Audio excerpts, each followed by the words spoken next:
नमस्कार। BA part first राजनीतिक विज्ञान की ई क्लास में आपका स्वागत है। आज हम पढ़ेंगे दबाव समूह के कार्य और उनका महत्व।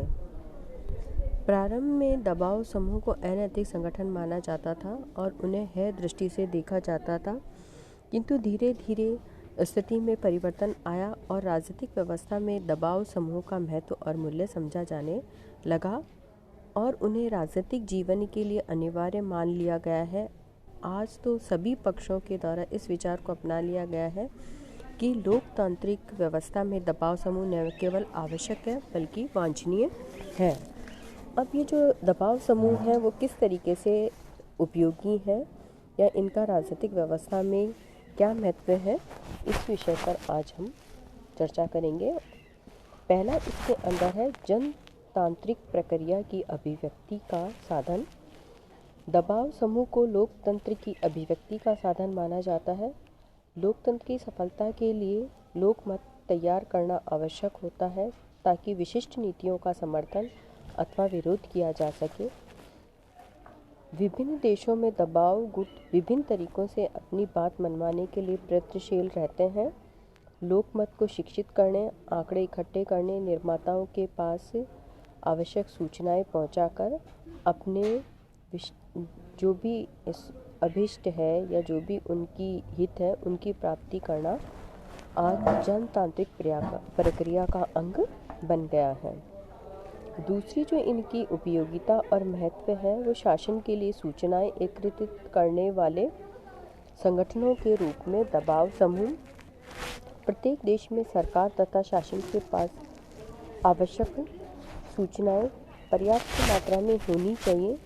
शासन की सूचनाओं के गैर सरकारी स्रोत के रूप में दबाव समूह अपनी महत्वपूर्ण भूमिका निभाते हैं।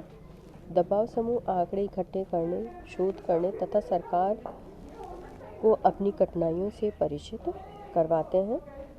तीसरा है शासन को प्रभावित करने वाले संगठन के रूप में दबाव समूह।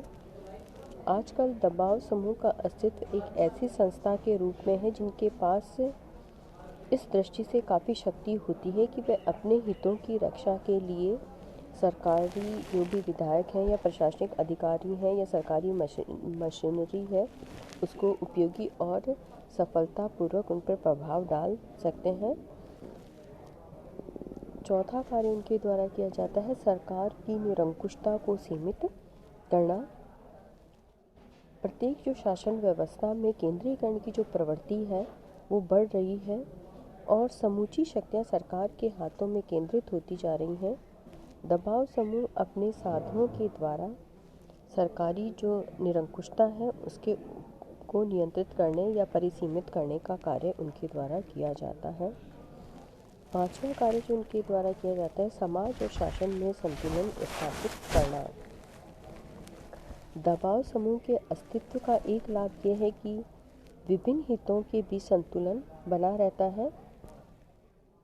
इस प्रकार कोई भी एकमात्र प्रभावशाली सत्ता स्थापित नहीं हो पाती, क्योंकि व्यापारी, श्रमिक, किसान, जाति समुदाय, स्त्रियां, धार्मिक समुदाय आदि अपने अपने हितों की रक्षा के लिए सरकार पर दबाव डालते हैं या कार्य करते हैं, किंतु उनको एक दूसरे से प्रतियोगिता करनी पड़ती है या वो उनकी मजबूरी हो जाती है, जिसके परिणाम से समाज और शासन में संतुलन स्थापित हो जाता है। ये संतुलन कर्ता प्रवृत्ति समाज को उस स्थिति से बचाती है जिसमें किसी भी एक समुदाय के पास शक्तियों का केंद्रीकरण हो जाए। छठा है व्यक्ति और सरकार के बीच संचार के साधन।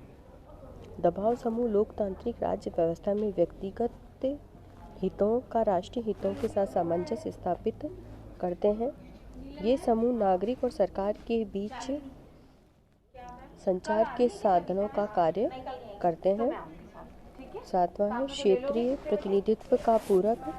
वर्तमान समय में प्रजातांत्रिक प्रणाली में सामान्यतः क्षेत्रीय प्रतिनिधित्व की प्रणाली अपनाया जाता है। क्षेत्रीय प्रतिनिधित्व उपयोगी और व्यवहारिक होते हुए भी इसकी एक त्रुटि यह है कि एक विशेष प्रकार के व्यवसाय व आर्थिक कार्यों में संलग्न व्यक्तियों के हितों का प्रतिनिधित्व प्राप्त नहीं हो पाता। ये व्यक्ति अपने हितों की रक्षा और वृद्धि के लिए दबाव गुटों के रूप में संगठित हो सकते हैं और क्षेत्रीय हितों का प्रतिनिधित्व का कार्य दबाव समूह के द्वारा किया जा सकता है। 8वां है विधानमंडल के पीछे का विधानमंडल का कार्य। दबाव समूह विधि निर्माण में विधायकों की सहायता करते हैं। अपनी विशेषता और ज्ञान गुरुता के कारण ये गुट विधि निर्माण की समितियों के सदस्यों को आवश्यक परामर्श देते हैं। इनका परामर्श और सहायता दोनों के लिए इतनी उपयोगी होती है, इन्हें विधानमंडल के पीछे विधानमंडल कहा जा सकता है। वस्तुतः में दबाव समूह लोकतांत्रिक व्यवस्था का दूसरा नाम है। इन्हें लोकतांत्रिक व्यवस्था की प्राणवायु भी कहा जाता है। धन्यवाद।